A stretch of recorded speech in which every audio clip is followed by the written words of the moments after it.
The Minecraft IKEA Social Experiment. SCP-3008, also known as the Infinite IKEA, is a Euclid spatial anomaly that has an unknown length and width to it. It is known throughout the SCP Foundation and is studied frequently. Lately, the Foundation has run out of test subjects to enter the Infinite IKEA and study its anomalous abilities. Luckily, the Dream Corporation was willing to give the Foundation test subjects to use in the Infinite IKEA, but under one request. The Dream Corporation would study the test subjects' actions inside the IKEA and use its variables for its grand project. The SCP Foundation obliged, and the Infinite IKEA social experiment had begun. The test subjects, now renamed D-Classed, were transported by cargo trucks to the entrance of the anomaly SCP-3008. The D-Class were instructed to go inside the IKEA and survive 3 days inside. The CEO of the Dream Corporation announced the IKEA social experiment had begun, and so, the D-Class entered the Infinite IKEA, not knowing many of them would not make it back alive. When the D-Class first entered the Infinite IKEA, not all of them understood the anomalous abilities of SCP-3008, and as such, many of them wandered aimlessly until they realized they were not in the same IKEA. It was true. The IKEA store had turned into an endless furniture store with no exit to it. The D-Class started exploring their new surroundings and discovered rows of furniture, a cafeteria, and a storage area with few supplies. While exploring the ruins of an old camp, some D-Class discovered the skull of a man named George, the last resident of the Infinite IKEA. Frightened and confused, the D-Class tried to find others to ally themselves with, in hopes of finding an exit. Most would wander around. Some started to build bases inside the walls of the IKEA, while others built treehouse bases on the pillars. By nighttime, the D-Class would find staff members wandering around the store. The D-Class would ask for help from the staff, but the staff would not reply. Instead, the staff members rushed the D-Class and tried to kill them. The staff are known to the SCP Foundation as SCP-3008-2, also called the Staff. They are freakish humanoids with grossly elongated features and lacking a face. The only sentence the staff will say to a human being is, "The store is now closed. Please leave the building." Then they will try to kill you. The D-Class would learn this new threat very quickly, but many would perish at the hand of the IKEA employees. By the end of the first night, the surviving D-Class would develop better defenses against the staff and started using furniture and other materials inside the IKEA as barricades to keep the staff out. The pre-existing treehouse bases would send search parties out into the IKEA in hopes of finding more food, materials, or an exit. No one would find the exit, but most would find the supplies they need to better build their base and supply the group with food. The point of this experiment is to test players on how well they build civilizations when given limited resources. The cafeteria was the first place to look for food, but that food would not replenish. Unlike in the original IKEA, the food in this store would not replenish. As a result, the groups inside this Infinite IKEA would have to learn resource conservation. Surprisingly, the bigger groups formed at the beginning of the day were able to conserve and ration supplies better than individual survivors scattered across the IKEA. Individuals who did not join a group would find supplies quicker and easier, but they seemed to waste resources faster than an organized faction inside the IKEA.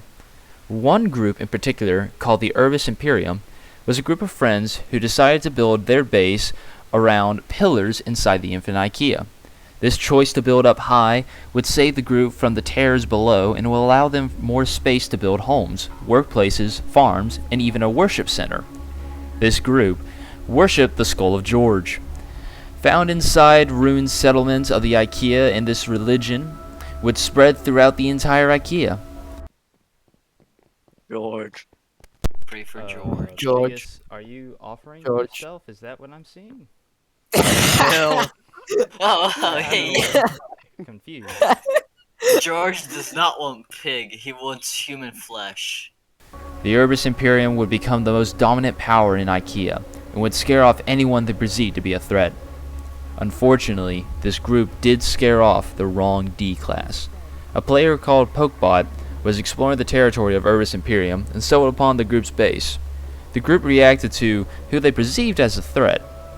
and attacked Pokebot.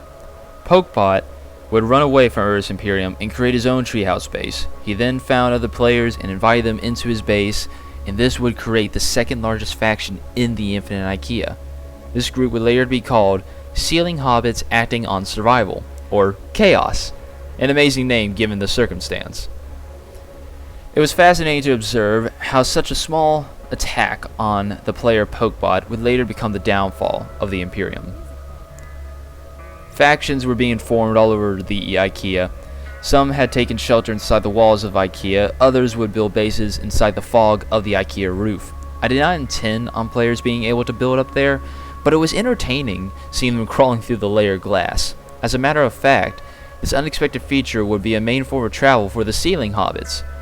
The group would use the layered glass to spy on the Urbis Imperium and would later attack from the fog of the IKEA. Another group of interest was the original Plains faction from the Maze Runner social experiment. If you didn't see that video, there's a link in the description. The group would build a base on the floor of the IKEA. They used furniture as barricades, create living quarters for themselves, and a farm to feed themselves. This group would be the third largest faction in IKEA. They would never have a name, but just respectively known as Plains faction. They would also ally themselves with the Urbis Imperium due to their bases being within close proximity to each other. Final thing of note, the Chaos group lost a member near the end of day 2. The player Legalcraft Plays fell from a high place but survived, only for a staff member to kill him at the base of his entrance. That's interesting. No! Oh, how did you not die?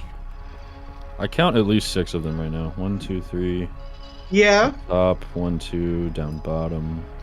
No! The group mourned the loss of the fellow D-class member and crafted a grave for Legalcraft so he would always be remembered. The final day of the experiment decided the fate of the remaining D-class in IKEA. The D-class were told by the CEO of Dream Corporation, in order to escape, they have to kill one player or they won't be allowed to leave the IKEA. This announcement was followed by the coordinates to the exit in the IKEA. Groups panicked and worried as to what their next move should be. Could they trust each other now? Will someone they called a friend turn on them and kill them? 2 groups made their decision on the matter, and both decided they wouldn't kill each other. They decided to attack the other big faction in the area, and then leave. Simple as that. Chaos faction built a tunnel system leading directly over the Urbis Imperium base, and their plan was to lava cast it. The group marched to battle, and their spirits were high. Nothing's happening. Oh, this has got to be the coolest scene I've seen yet. Dun, dun, dun, dun, dun, Dun, dun, dun, dun, dun, dun, dun. dun, dun, dun. Somebody play the Boys. Pirates of the Caribbean theme. No, we're gonna get copyrighted, bro. I'm making a video. Don't copyright me. I just made Sing- 5 pennies off of the previous video, please. Somebody play copyright-free pirate-themed music. Frick. Unfortunately for the Chaos faction, the group they were after had abandoned their base. The Urbis Imperium had left their base in search of other groups to kill in order to gain passage through the exit. Urbis Imperium found their allies, the Plains faction, and killed all of them, except one, Deep Gnomes, would be the only survivor of another massacre, and he ran off to find the exit, his only hope. Players all over the IKEA were running as fast as they could to the exit spot in hopes of finding someone to kill along the way in order to escape. The first player to reach the exit was Sam SMTS. Sam didn't have a kill, so he instead built a shelter around the exit in hopes of keeping the staff at bay, and maybe have a player meet him there that he would then kill. On the other side of the IKEA, the Urbis Imperium was traveling the IKEA trying to find the exit. Most of them had a kill on their name, and so they were confident they would make it out alive. What they didn't expect, however, was that another group was chasing after them. The Chaos group saw the Imperium traveling by, and they decided to follow them. The Imperium did not know they were being followed, and by the time they realized they were all dead. This is gonna be big. Yo, guys, go, go, go, go, go, go, go. What? They're still running on foot. It's only. Wait, wait, I wait. think- There's a lot of people. They could have just jumped us. Oh, there's Yo, a guys, lot of. come on, guys, go, go, go. There's like 6 of them. It's up to me. It's fine. Just John, it's a kill or be killed world, John. You gotta thank you, Ware. Yeah, so what's gonna happen is when we get there, Or then kill we'll or be spawn killed by camp IKEA. people. Yeah, furniture's Ah, I've been hit. where? I've been hit. Who's attacking? Shoot! Oh shoot! I'm dead. Oh, I'm dead. Tucker, Tucker! Wait, Kill him! Kill him! They're here! Oh shoot! help, I'm dead. Oh, I got blindsided. Aw, that sucks. No, they killed me! Wait, who's left? The Chaos faction wiped out the biggest group in IKEA, and as a bonus, they all had a kill in their name. Without hesitation, they left the battlefield and made their way to the exit. Surprisingly, though, there was one survivor left of the Urbis Imperium faction. His name was Ware33445, also known as Mr. Wur. Mr. Wur was the furthest away from the group when they were all attacked. When he saw everyone cut down by the Chaos faction, he ran. His only hope was to find the exit before he was discovered by Chaos. This event in the Infinite IKEA social experiment serves as an example of what happens when you treat people with malice intent. No matter how unlikely it may be, one person may come back and threaten your existence. That person can still come back with greater numbers and be your ultimate downfall, as seen by what happened to the Imperium as a result of their early hostility with Pokebot. Oh, they're here! Oh shoot! Help, I'm dead.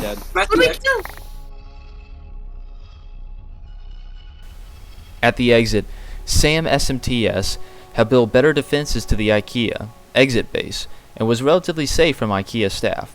He was not safe, however, from other D-class who did not have a kill. A player called S-World found Sam's base and killed him.